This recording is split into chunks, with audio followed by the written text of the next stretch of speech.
Alright, what is up everyone? And welcome back to the channel. Today, we're doing something I've wanted to do for a very long time, but I'll be honest, I've been too scared to attempt it. Behind me stands the infamous Blackwood Asylum, abandoned for over 50 years and said to be one of the most haunted locations in the entire country. They say the spirits of the patients and the cruel staff who tormented them still roam these halls.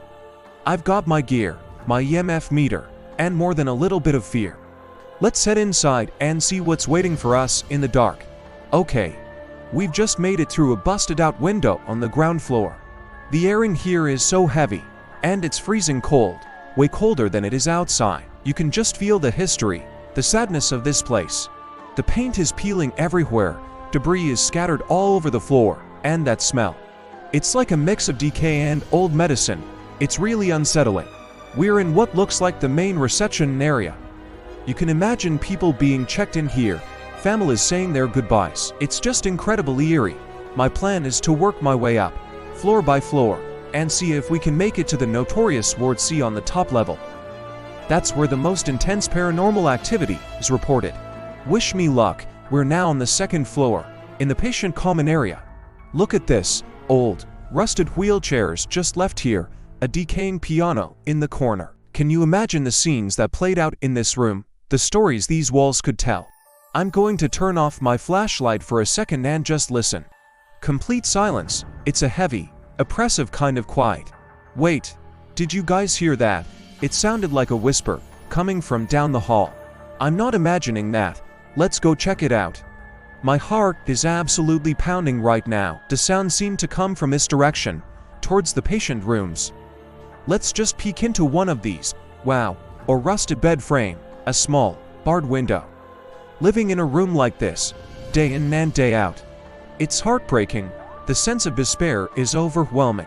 My EMF meter has been quiet so far, but as we get closer to the end of this hallway, it's starting to flicker a little bit. It's not going crazy, but there's definitely some energy here. We're approaching a set of double doors, and I think this leads to the old operating theater. I've heard stories about this room. Let's see if we can get inside. Okay. The door is jammed, but it looks like I can squeeze through. Oh, wow, this is chilling. You can see the old operating table right in the center of the room, under that single, massive light fixture. All the medical equipment is just rusted and thrown about. The energy in here is completely different. It feels aggressive. My EMF meter is starting to spike now. It's going up into the yellow, now the orange. Something is definitely in this room with us. It feels like we're being watched. I'm not comfortable in here at all. Let's get out of this room. Okay, I had to get out of there. The feeling was just too intense. We're heading up the main staircase now, making our way to the third floor. This is where things are supposed to get really active. The temperature has dropped again. I can see my breath. This entire floor was Ward C, reserved for the most disturbed patients. The stories say this is where the most brutal treatments took place, and where the head doctor, a man named Dr. Albright, conducted his cruel experiments. The hallway here is much narrower, darker. All the doors to the patient rooms are hanging open. It's like they're inviting us in. I'm going to walk down the hall. Let's see if we can capture anything. Wait a second, my light just flickered, and again. It's not the battery, I just changed them. The EMF meter is going absolutely insane now. It's deep in the red. What was that? A bang. It came from the end of the hall. A door just slammed shut. Did you see that? No one is here but me. The wind can't do that. All the windows are boarded up. I'm going to approach it slowly. This is the last room on the right. The door is solid oak, and it's slammed with incredible force. I don't know if I want to open this. Okay. Deep breath. I have to see what's inside. The air around this door is ice cold. Okay. Here we go. It's empty. It's just another empty room. But why did that door slam? What is in here with me? I'm getting a massive headache. The pressure in my ears is intense. This is a classic sign of a strong spiritual presence. The energy is off the charts. I think I just heard a voice. It was a man's voice, very faint. It sounded like it said get out. Okay. That's it. I'm done. I'm not pushing my luck any further. The activity here is too strong, too intelligent, and it feels angry. Hearing that door slam, and then that voice. That's my cue to leave. This place is not a joke. It's genuinely haunted, and the spirits here do not want us disturbing them. I came here looking for proof, and I think I found it. Blackwood Asylum lives up to its terrifying reputation. We're heading out now, and I'm not looking back. Thank you all so much for coming on this terrifying journey with me. This was one of the scariest experiences of my life. If you enjoyed this video, or were at least terrified with me, please hit that like button and subscribe for more explorations. Stay safe out there, and I'll see you in the next one. I arrived at the church at dusk, when the sky was no longer blue but had not yet fully surrendered to night. The dirt road ended there, as if no one had dared to go any farther. The silence was thick, almost physical, pressing against my ears. There were no birds, no insects, no wind. Only the old structure, standing on a small rise, watching everything around it. The church felt wrong. Not in the obvious way abandoned places do. I had seen forgotten buildings before, but as if it existed outside of time. The stones of the facade were dark, stained by something that did not look like mere moisture. The tall, narrow windows resembled hollow eyes, and the cross at the top was crooked, leaning forward as if about to fall. Or bow. I stopped before climbing the steps. A slow chill crept up my spine, not like a sudden scare, but like a warning. The kind of feeling that makes the body want to leave before the mind understands why. Still, I moved forward. Each step echoed far too loudly. The stairs groaned beneath my weight, even though they were made of stone. When I touched the main door, my hand hesitated. The wood was too cold for that late afternoon.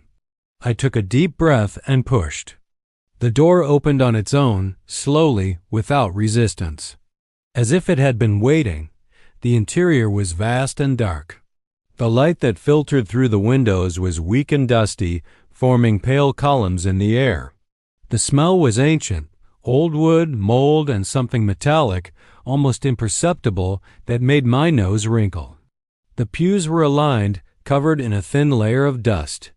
Some bore deep scratches, as if fingernails had been driven into them. I walked down the central aisle, feeling the floor vibrate faintly beneath each step. It wasn't imagination, there was a resonance, as if the place responded to my presence. The silence was not empty. It felt attentive. At the altar stood a large religious figure. The statue was worn, its face partially eroded by time. The eyes, however, remained intact, dark, hollow, fixed directly on me.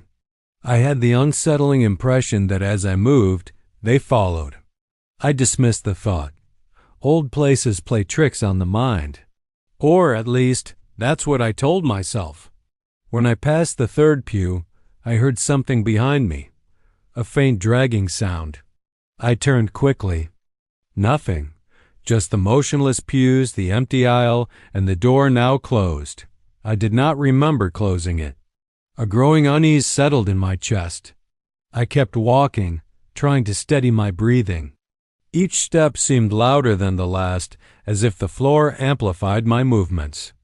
I had the clear sensation that the space between the pews was narrower than before. I ran a hand along my arm. My skin was covered in goosebumps. The ceiling was too high. The wooden beams cast shadows that did not align correctly with the light. Some seemed to move on their own, slowly, like fingers curling inward. I drew closer to the altar. The metallic smell was stronger there. That was when I noticed the markings on the floor. Circles, ancient symbols, nearly worn away, carved directly into the stone. They were not common religious symbols. There was something wrong with their geometry, as if staring at them for too long caused a subtle dizziness. I avoided looking closely. I heard a whisper. It did not come from any single point. It seemed to rise from everywhere at once, too low to understand, but loud enough to be felt. Like someone speaking through water, I brought a hand to my ear. My heart began to race. "Is anyone there?" My voice sounded weak, misplaced. The whisper stopped. For a few seconds, everything became absolutely still. Then one of the pews behind me creaked, slowly, as if someone had just stood up. I turned again. The pew was slightly out of place. I was absolutely certain it had not been like that before. A dull fear spread through me, not panic, but the growing certainty that I was not alone. I had the impression that something occupied the space between the pews, something that did not need to be seen to exist. I took a step back. The floor cracked.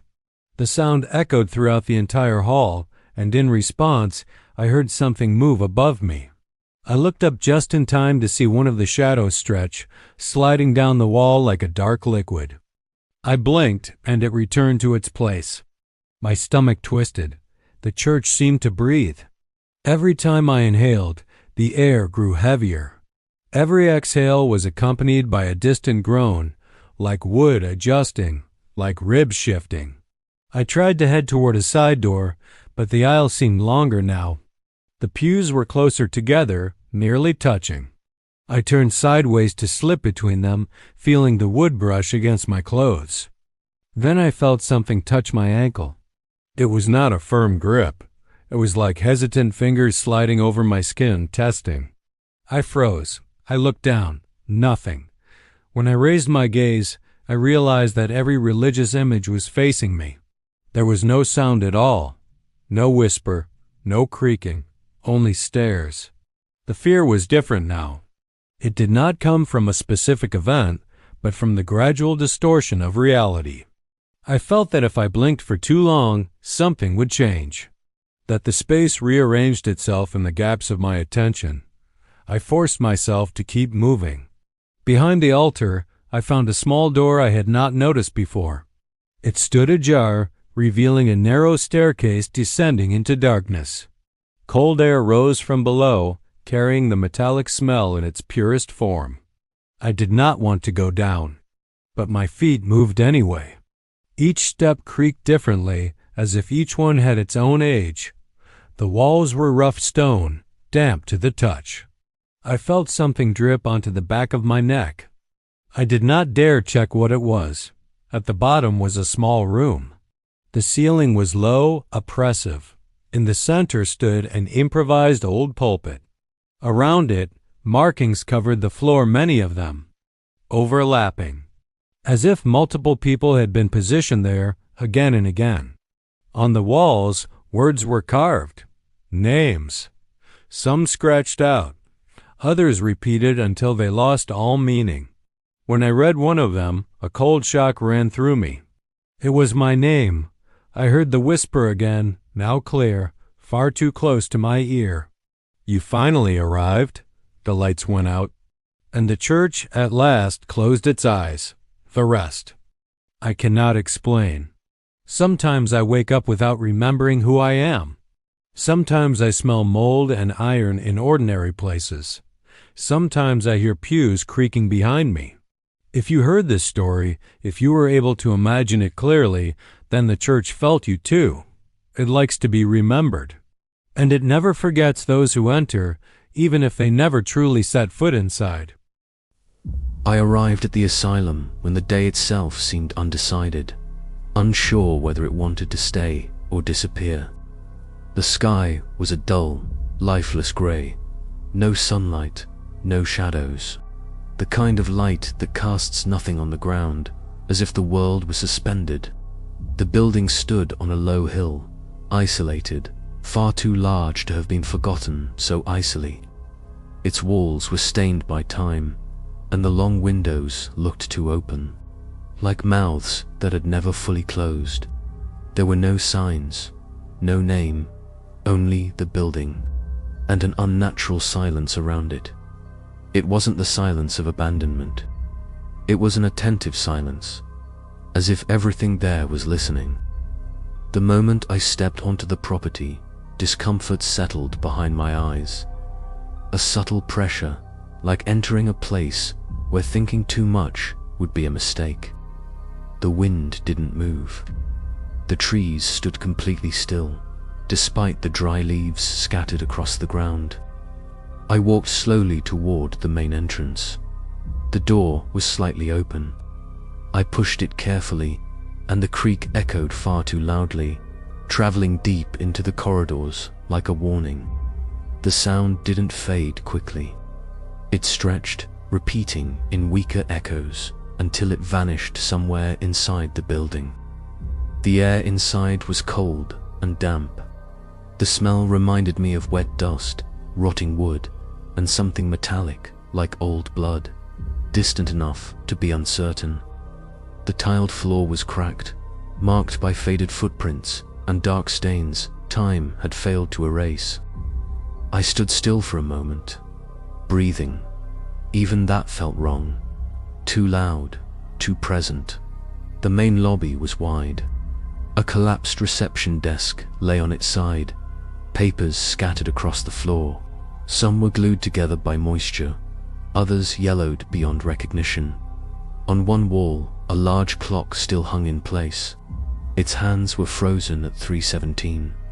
I don't know why that detail disturbed me so much. Maybe because, even broken, the clock still made a sound.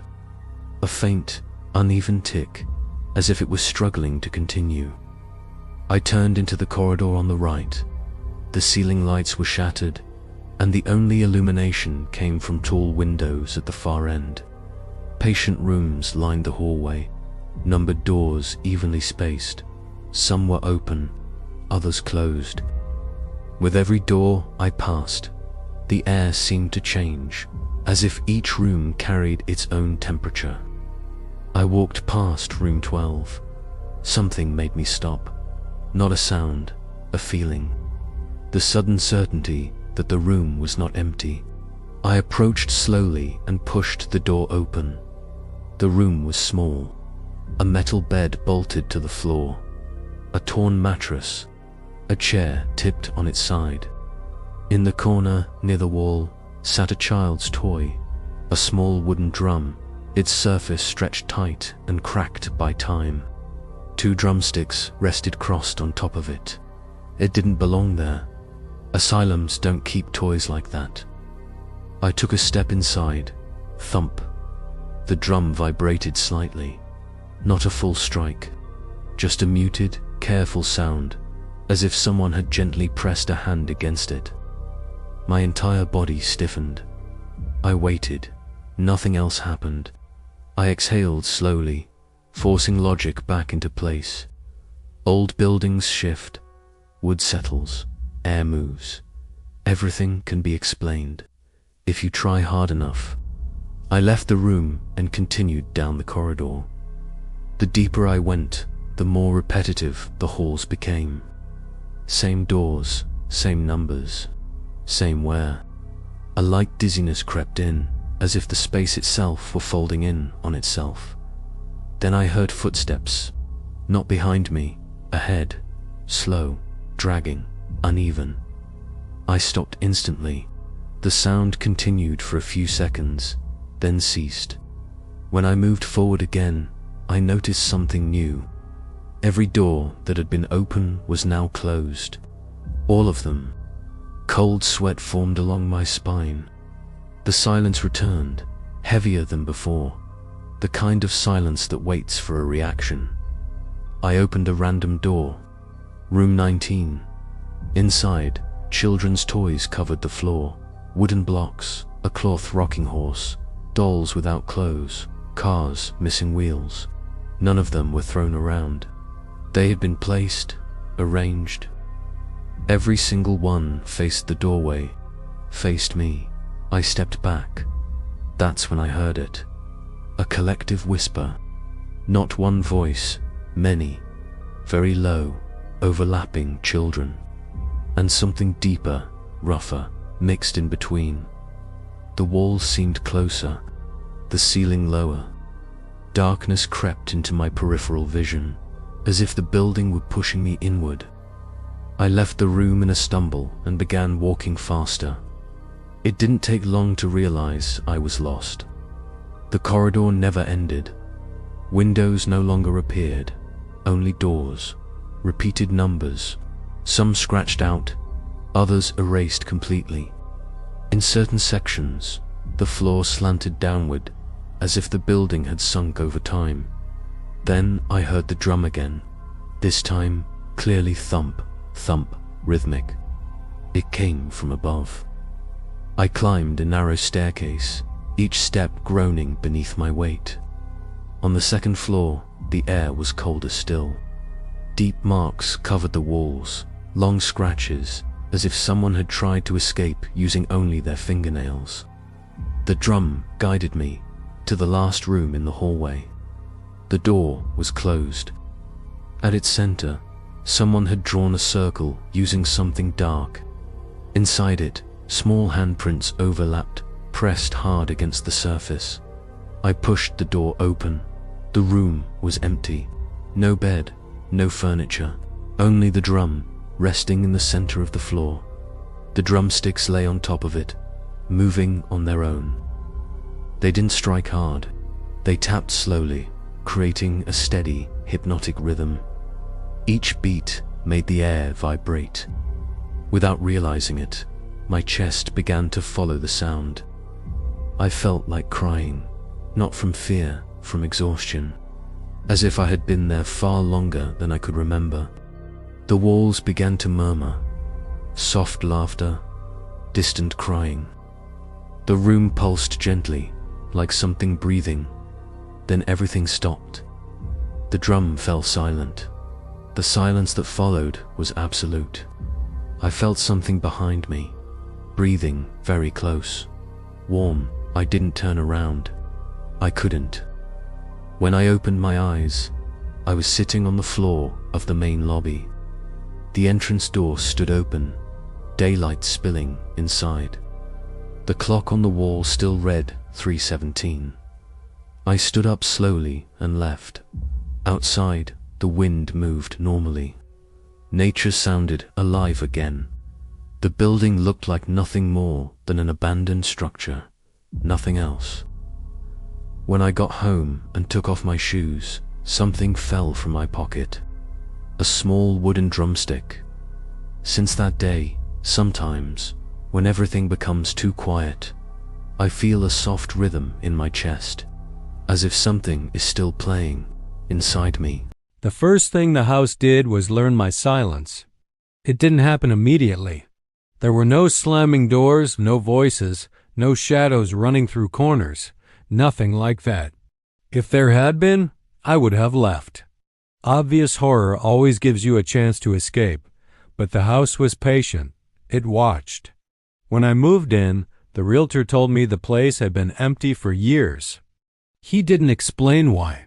He just smiled awkwardly and said, "Not every house enjoys company." I laughed. People say strange things when they're trying to sound interesting. I needed something cheap. That was all. During the first few days, everything felt too normal. The kind of normal that makes you uneasy, but that you ignore because you want to believe you're safe. The walls were thick, muffling the noise from the street. The clock in the living room worked perfectly. The windows closed tightly. Still, something felt wrong with time. The nights felt too long, not in hours, in sensation. I would lie down at 10, then check the clock again, and it would still be 10:15. 15 minutes that felt stretched thin, filled with a dense silence, as if the air itself had been forgotten there. On the third day, I noticed something strange. The house only creaked when I stopped thinking, not when I walked. Not when the wind blew, only when my mind went quiet. A sharp, dry sound. Always behind me. I ignored it. Ignoring things is a skill you learn early in life. You ignore strange noises, bad thoughts, inconvenient feelings. The house noticed that quickly. During the first week, I started dreaming about hallways. Hallways that didn't exist on the house's floor plan. Too long, too narrow. The walls breathed almost imperceptibly, like a chest trying not to draw attention. At the end of every hallway, there was a door. Always closed. I woke up every time with my heart racing and the same unsettling feeling. Someone had spent the entire night watching me sleep. In the second week, I found the door. It hadn't been there before. I would have noticed. It appeared at the end of the hallway where there had only been a smooth wall. Dark wood. An old handle, stained, as if too many hands had touched it over the years. I passed by it several times that day. I didn't touch it. I didn't get close. The house felt pleased. That night I heard my name for the first time. It wasn't whispered dramatically. It didn't echo. It didn't come from a dark corner. It was spoken the way someone says something ordinary, familiar. Hey, I opened my eyes in bed. You? I sat up, my heart pounding violently. Silence. I stayed awake until morning. The house made no more sounds, no creaks, no snaps. As if it were waiting. The next day, I avoided the hallway. Avoiding something inside your own home is humiliating. It makes you feel small, ridiculous, but I listened to my instinct. I took longer paths, changed habits, left the lights on. The door was still there. In the third week, I began to lose things. Keys, my phone, notes. I always found them later. Never where I had left them. Always near the hallway. Always positioned in a way that subtly pointed toward the door. The house was guiding me. In the fourth week, the door was open. Just a crack. The air coming from inside was warm and damp, unlike the rest of the house. It smelled of old dust, mold, and something metallic I couldn't quite identify. I stood there, staring. The house creaked behind me, like a warning, or a push. I stepped inside. The space beyond the door was larger than it should have been. The walls curved slightly, as if bending under invisible weight. The floor felt too organic to be wood. It was breathing. Not the way a living thing breathes, but the way something breathes after learning the concept by observation. In the center of the room, there was a chair. And sitting on it was me, or something very close to me, seated, head lowered, completely still. "Don't get too close," the thing said, without lifting its head. "It still hurts when you look." My voice, my tone, my way of speaking. I tried to run, but the door was gone. The hallway, the house, everything felt distant, like a poorly accessed memory. "What is this?" I asked, my throat burning. The thing lifted its head. It was me, but wrong. The eyes didn't blink. The smile was too wide, held for too long. "I'm what's left," it said. "Everything you pushed down. Everything you pretended not to hear." The walls began to move, slowly, closing in. "Empty houses listen," it continued. "They learn patterns.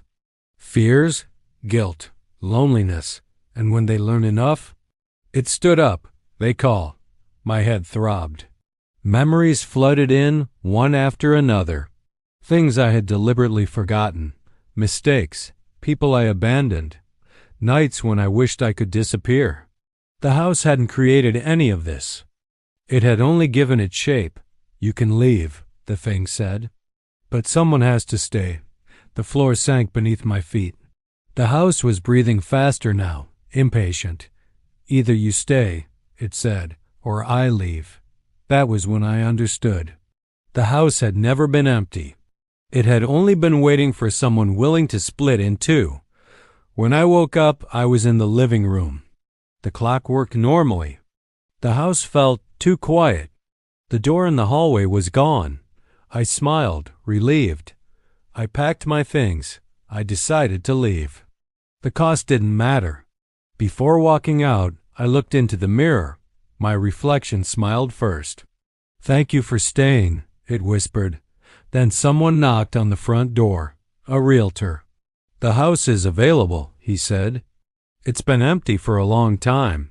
Behind me, the house creaked, satisfied. No one notices when a house begins to change. It doesn't happen all at once. There's no noise, no warning.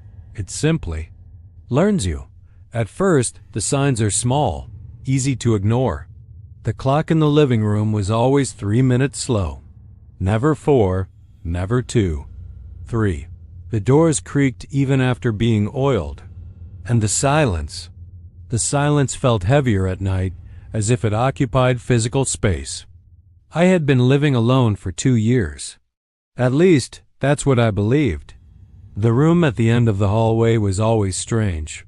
Not dirty, not abandoned, just aware. The door was never fully closed. There was always a crack. Too small for someone to pass through, too wide to ignore. Sometimes, when I walked past the hallway, I felt something watching through that dark opening. Not eyes, a presence. The first night I heard the sound, I thought it was the plumbing, a low, rhythmic noise. Then I realized it wasn't coming from the walls. It was coming from the room. It sounded like breathing, slow, deep, patient. I pressed my ear against the door. The sound stopped immediately, as if it knew I was listening. I stepped back and laughed nervously. Houses make noises, I told myself. Old houses especially. But that night, I dreamed the room was open. In the dream, it was bigger on the inside. The walls moved slightly, like lungs filling with air. The floor pulsed beneath my feet. In the center of the room, something lay beneath a sheet, breathing in the same rhythm as the house. I woke up drenched in sweat, my heart racing. And I heard it, breathing. This time, I was awake. For days, I avoided the hallway. I changed paths inside my own home. Not out of conscious fear, but instinct. Like an animal sensing danger before understanding it. On the 5th night, I heard my name, soft, almost gentle, coming from the room at the end of the hall. My entire body froze. The voice didn't echo. It didn't sound distant. It was too close, as if it were just behind the door, or inside my head. No, I whispered, more to myself than to anything else. The door opened on its own, not fully, just enough for the crack to become an invitation. The air that escaped the room was warm, damp. It smelled of old dust and something metallic like dried blood. "You took too long," the voice said. This time, it didn't sound strange. It sounded like me. I stepped inside. The room had no furniture, no windows. The walls were covered in irregular marks, as if something had been dragged across them again and again. The floor was too soft, sinking slightly beneath my feet. It was breathing. The walls expanded and contracted in a slow rhythm. The ceiling seemed to lower with each breath, inching closer. In the center of the room stood an old mirror resting against the floor. My reflection didn't move when I did. It smiled. "Finally," my reflection said. "Now we can switch." I tried to run, but the door was gone. The room closed in on itself, breathing faster, heavier. The air grew thick, difficult to pull into my lungs. "You really thought you lived alone?" the reflection asked. "Empty houses get hungry," the mirror shattered. And I understood. Every thought I ignored. Every fear I buried deep inside my mind. Every night I pretended not to hear. The room hadn't appeared there. It had always been inside me. When I woke up, I was in my bed. Morning light spilled through the window. The house was quiet, normal, harmless. I smiled, relieved. Then I heard footsteps in the hallway. Someone was breathing behind the door at the end of the hall. And this time, it wasn't me. The first voice note arrived at 2:17 a.m. There was no number, no profile picture. Just a gray icon and the duration, 09. I assumed it was a mistake. Wrong chat, spam. I ignored it and placed my phone face down on the bed. A few seconds later, it vibrated again, another voice note. 012. The silence in the room pressed against my ears. I picked up the phone and unlocked the screen. The messages were there, lined up neatly, as if waiting for me. I tapped the first voice note. It was my breathing, slow, uneven, exactly the way I breathe when I'm about to fall asleep. My stomach dropped. I played the second one. "Don't move yet," my own voice whispered, tense and controlled. I threw the phone onto the bed, my heart pounding violently. I looked around. The door was locked. The window was closed. The room was empty. Vibration. A third voice note arrived. 018. This time, I didn't listen. The messages kept coming, one after another. Short audios, all different lengths, no text, no calls. With every vibration, I felt certain the sound was getting closer. I forced myself to put the phone back to my ear. Now, the voice said, "Look behind you." I didn't. I stayed completely still, a chill crawling up my spine. My reflection in the mirror across the room looked wrong. Too tense, mouth slightly open, as if it was about to speak. The phone vibrated again. 06. Too late. The bedroom lights flickered. I felt pressure behind me, like someone standing inches away, without touching me. A strange, damp warmth. Breathing. It wasn't mine. The phone slipped from my hand as another voice note began playing on its own. "You were always easy to record," the voice said. "Clear now. You never notice when you're being watched." The screen lit up by itself. The final voice note was there. 0 o'clock, no duration, no play button. In the mirror's reflection, something moved behind me. A twisted silhouette, far too close. My reflection smiled. I didn't. The voice note started playing anyway. There was no sound. The screen went black. When I woke up, the phone was resting on the desk, powered off. No messages, no voice notes. I let out a shaky breath, relieved. Then I heard it behind me. The soft click of someone pressing the record button.